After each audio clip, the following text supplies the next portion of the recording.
I'm sure you guys have heard about what the Los Angeles Clippers did to Chris Paul. I mean, telling your greatest player in franchise history to go in a meeting in the middle of the night?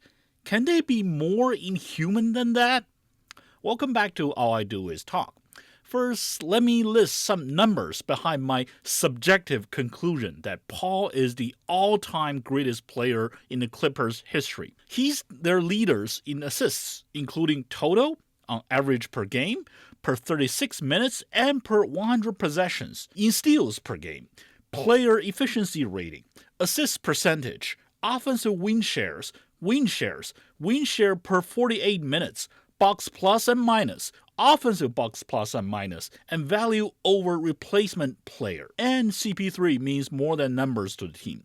Before his arrival in December 2011, the Clippers and the Buffalo Braves, which was their name between 1970 and 1978, made the playoffs 7 times in total. During Paul's 6 years with the team, they never missed the playoffs. And their top 2 winning percentage seasons, all 3 of them, happened with Paul. The Clippers' best postseason record was reaching the Western Conference Finals in 2021. Other than that, they reached the conference semifinals 8 times. Paul was there on 3 of those occasions. Exactly how awful a team the Clippers were before Paul came. Well, let me tell you a story. When Doc Collins was coaching the Chicago Bulls during the 1986 and 1987 season, he was asked what the team would look like if Michael Jordan was not on the floor. "We would be the LA Clippers." That's what Doc said, referring to the team which won only 12 games that season and 17 the season before. That awful team seemed to be back this season. They won only 6 of their 22 opening games so far. Kawhi Leonard made only 12 appearances, which wasn't really news. James Harden was overloaded for sure at 36. That's why I suggested in my last episode that he asked to be traded. As for the rest, some of them like Ivica Zubac and Nicholas Batum, they're good players who can always find a job in the league, maybe as a key piece to make a champion squad. Back to Paul. Whether you like him or hate him, you wouldn't be surprised if he is dissatisfied with his team and begins to criticize his teammates, coach, or front office. Even during his iconic Lob City years when he made a dynamic trial with All-Stars Blake Griffin and DeAndre Jordan, his teammates found him too harsh sometimes. In the case this time, Paul's constant criticism internally became the cause for the ugly breakup. There's reportedly a request for him to stop with the locker room lawyering.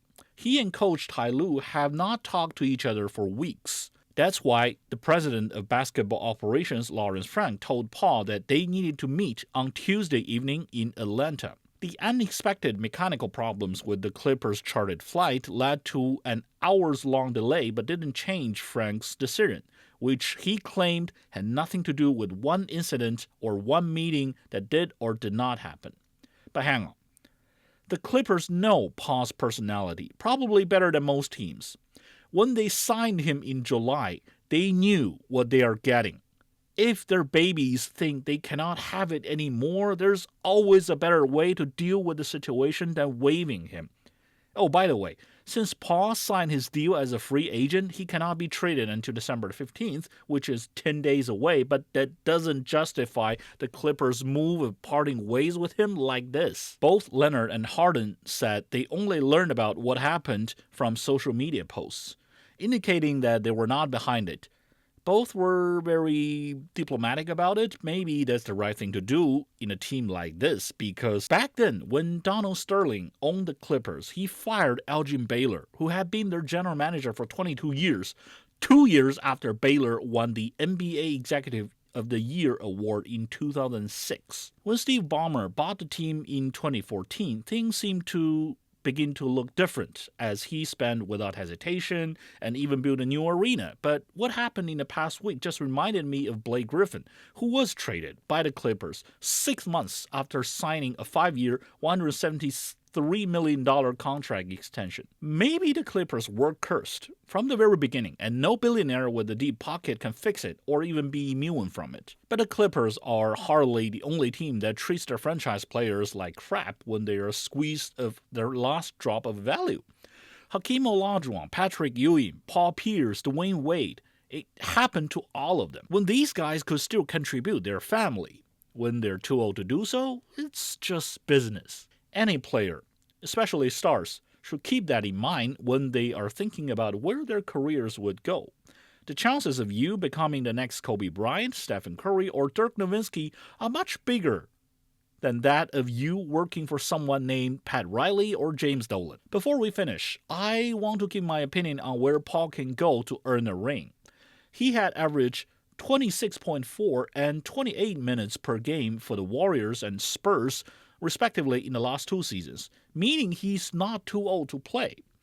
When Gary Payton won his only ring in the Miami Heat in 2006, he played 28.5 minutes, scoring 7.7 points and 3.2 assists per game. He was playing as the backup for Jason Williams, but the team was run by third-year Wade and Shaq. I don't know, Detroit, New York, Toronto, and OKC all look like good options. Just say. That's all for today. Thank you for listening. Let's see if there will be anything else interesting for me to talk about soon.